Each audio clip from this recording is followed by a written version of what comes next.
Saat sesi wawancara ini berlangsung, kakak tidak diperkenankan untuk kamar mandi, maka sebelumnya apakah kakak mau kamar mandi terlebih dahulu? Tidak. Apakah posisi duduk sudah nyaman? Sudah.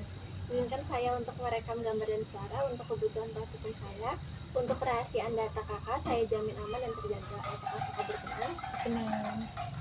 Assalamualaikum warahmatullahi wabarakatuh. Waalaikumsalam warahmatullahi wabarakatuh. Perkenalkan, saya Baginda Rajwa, mahasiswi psikologi semester 3 Universitas Muhammadiyah Surakarta yang dimana sedang menempuh mata kuliah praktikum observasi dan wawancara.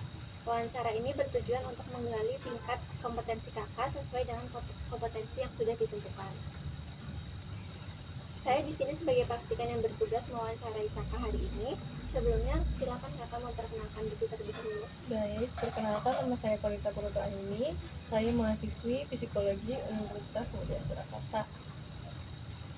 Sebelumnya saya sudah membaca sekilas CV kakak. Di situ tertulis selama kuliah ini kakak pernah mengikuti organisasi. Boleh diceritakan bagaimana organisasi tersebut? Baik, selama perkuliahan saya mengikuti sebuah organisasi IMM, di mana di situ saya masuki divisi RPK. Di RPK itu saya sebagai sekretaris bidang. Selama di IMM itu kakak pastinya sudah pernah bekerja sama dalam tim.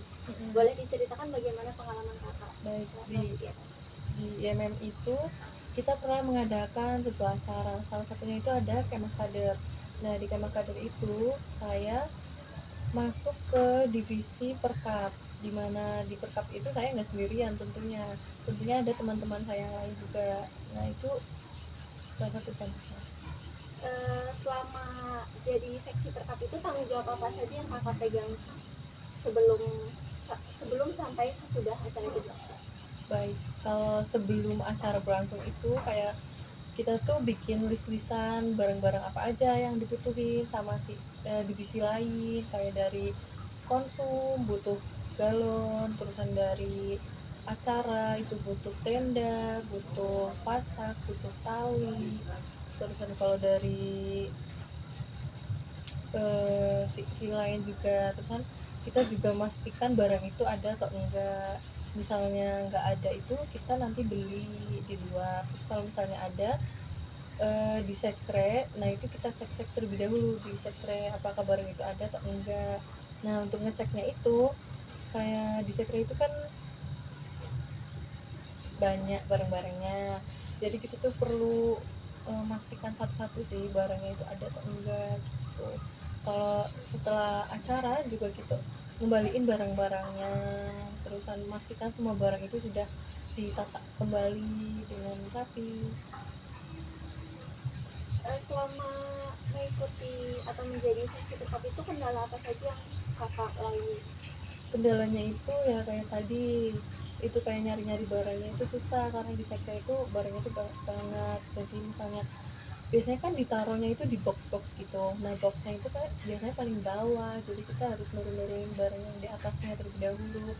Jadi kita mastiin satu-satu barangnya itu ada atau enggak.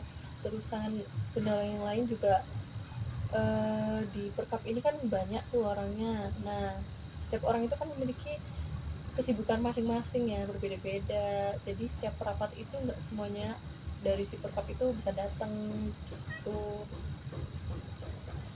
Untuk menjaga kerjasama tim agar tetap produktif itu, kontribusi apa saja yang kakak Konita bisa kasih? Untuk menjaga itu kayak kita buat ini sih, biar semuanya tuh kerja, kita bikin job masing-masing. Kayak jobnya itu dibagi-bagi, ada yang ngurusin tenda, ada yang ngurusin pasak gitu, peminjaman juga. Apakah dari pembagian job itu akhirnya partner-partner tim yang awalnya tidak produktif atau yang pasif, apakah jadi aktif lagi atau bagaimana? Kalau dilihat-lihat sih jadi aktif ya, soalnya kan itu kayak tanggung jawab masing-masing gitu loh. Kalau misalnya sebelumnya itu kan tanggung jawab bersama, jadi rasa tanggung jawabnya itu lebih kecil lah kalau dibandingkan sama yang sekarang itu lebih besar kalau tanggung jawabnya sendiri. Eh, Selama jadi Siperkap itu atau dalam IMM, apa saja hal yang akhirnya kakak pelajarin?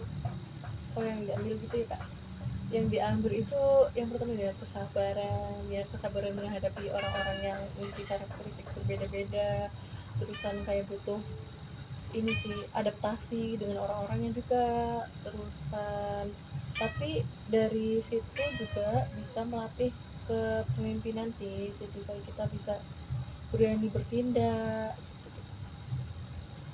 Baik, dari respon Kak Konita dapat disimpulkan bahwa dalam organisasi itu diperlukan atau dibutuhkan kerjasama yang baik, komunikasi yang baik, dan rasa tanggung jawab dari pribadi masing-masing.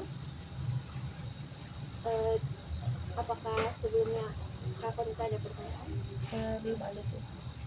Cukup dari saya wawancara hari ini. Terima kasih atas kesediaan kakak untuk hadir di sini. Mohon maaf atas kesalahan kata atau perbuatan yang saya lakukan sengaja maupun tidak disengaja. Hati-hati di jalan, semoga selamat sampai tujuan. Wassalamualaikum warahmatullahi wabarakatuh. Waalaikumsalam warahmatullahi wabarakatuh.